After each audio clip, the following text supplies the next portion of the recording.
Today, we're reviewing a commentary transcript that analyzes influencer Gabbie Hanna's recent pivot to religious content, specifically her interactions with creators like Brooke Monk and Tara Lynn. Right. It's a really dense text, and it has a lot of, I think, strong instincts, but the execution, it needs some significant tightening. So let's just get straight into the feedback. Okay, so the first major hurdle we need to clear is the issue of narrative focus. The material, it frequently dilutes its own very strong central argument about religious hypocrisy by getting lost in these excessive, unrelated personal tangents. This is the most immediate friction point for the listener, I think. The weakness is that the host just keeps interrupting their own analysis. They do this meta commentary about their physical state or, some other random observation. Yeah, and in a casual live stream, that can work, right? It builds rapport. Sure, but in a critique or a video essay, it just severs the tension completely. It distracts the listener from the core thesis, which is about Gabbie Hanna's behavior. It kills the momentum. Just as we start to get into the headspace of, understanding spiritual manipulation, the host pulls the emergency brake to talk about themselves. Exactly. So the suggestion here is pretty straightforward. You have to adopt a much stricter editorial filter. Essentially, you got to kill your darling. Just remove the personal distractions to maintain the velocity of the argument. Let's use the sickness disclaimer as the first concrete example. The host mentions repeatedly that they're sick, that their voice is gone, and then even says, "I say it every time I am sick." Right. And you have to ask yourself, does the state of the host's vocal cords actually change the validity of the critique against Gabbie Hanna? No. Not at all. It's a disclaimer that serves the speaker's ego, really. It's an apology for performance quality, not a value add for the audience. A listener will forgive a raspy voice if the content is sharp. But if you spend 3 minutes apologizing for it, you're just telling the audience that you're more focused on how you're perceived than on the actual story you're telling. And there's an even more damaging example of this at the very end. Oh, the conclusion. Yeah, the conclusion is where you land the plane, right? You synthesize But here, it's just rushed because the host says, "I can't do this anymore, I'm hungry. God's telling me to eat." It was a massive tonal whiplash. It really was. We've just spent time discussing really serious allegations, mental health crises, spiritual abuse, potential exploitation of friends. And then to trivialize the entire thing by ending it because you need a sandwich, it just signals to the listener that the topic wasn't actually that important to begin with. It retroactively lowers the stakes. It turns the listener from a student of the subject into, a friend who's just listening to a rant. Exactly. And we see it again in the middle of the analysis of Tara Lynn selling her house. The host goes on this pretty significant detour about the housing market in Dublin versus Pennsylvania. They say, "I will never be able to afford something in Dublin unless the housing market crashed." Which, it's a relatable sentiment. We've all been there. It's relatable, sure, but is it relevant? The whole point of that section was supposed to be about Gabbie Hanna's advice to choose peace over money. The critique should have stayed laser-focused on that. Instead, we pivot to the host's own financial anxieties in Dublin, and we completely lose the thread. We stop analyzing Gabbie and start analyzing the host's real estate prospects. And it just dilutes the authority of the piece, which actually leads us directly into our second critique point. Establishing authority versus real-time discovery. The material makes a strong case for the host's skepticism, but the speaker undermines their own credibility by revealing that they're doing research in real time. This is that classic difference between reaction and analysis. The weakness is just that the listener's trust in you is shaken when you admit to not knowing key details, or to skimming videos, or discovering facts mid-sentence. Yeah, it frames the whole thing as a rough draft rather than a finished, synthesized conclusion. So the suggestion is simple, but it's vital. Do the discovery phase before you hit record. Or, at the very least, edit the script so the findings are presented as established context, not real-time confusion. That lack of preparation is painfully clear in this section about Brooke Monk. The host just admits, "I had to look up that Brooke Monk is an adult. I thought she was 12. Think about the power dynamic there. The host is trying to critique Gabbie Hanna for being condescending to Brooke Monk. But if the host also admits to being totally confused about Brooke's age and status, it kind of creates this parallel where the host seems just as uninformed as the person they're critiquing. Precisely. It levels the playing field in the absolute worst way. If you didn't know she was an adult 5 minutes ago, how deep can your analysis of her career really be? It just signals you haven't done the homework. And then there's the admission of skimming. The host says it outright. I actually did skim through this video as well, referring to that evil collapses video. That is fatal for a critic. You just cannot critique a text you haven't fully consumed, even if the video was rambling. Admitting you skimmed it tells the audience, I didn't care enough to do the work, but I expect you to listen to my opinion on it. It invites the listener to tune out. If the creator is bored, why shouldn't the audience be?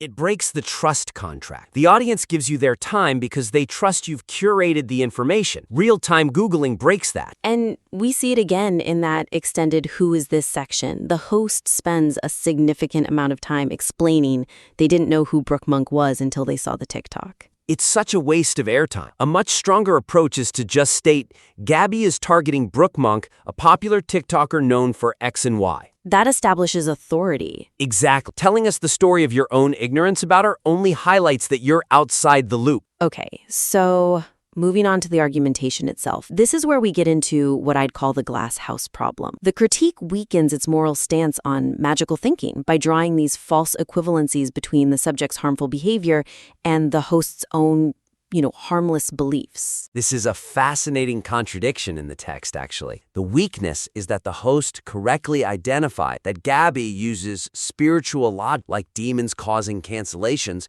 to avoid accountability. But then, in the same breath, they undercut that whole critique by saying, I believe in astrology, so I can't judge. It just softens the blow of the critique so much. It feels like a defensive mechanism, maybe to avoid appearing intolerant, but it just muddies the water. It really does. So the suggestion has to be to draw a sharper distinction between personal belief systems and the weaponization of those beliefs against other people. Let's look at the parking lot coincidence. Gabbie claims seeing Brooke Monk in a parking lot was a spiritual connection. The host admits, I do that all the time, so I can't even judge. But there is a massive difference there. The host might see a coincidence and think, oh, that's weird. Right, but Gabbie is using that coincidence to claim authority over Brooke's life. She's telling her, I see the demonic spiritual attack. Exactly. One is internal processing. The other is external manipulation. By saying, I can't judge, the host basically abdicates their responsibility to call out the manipulative nature of Gabbie's claim. You should judge it,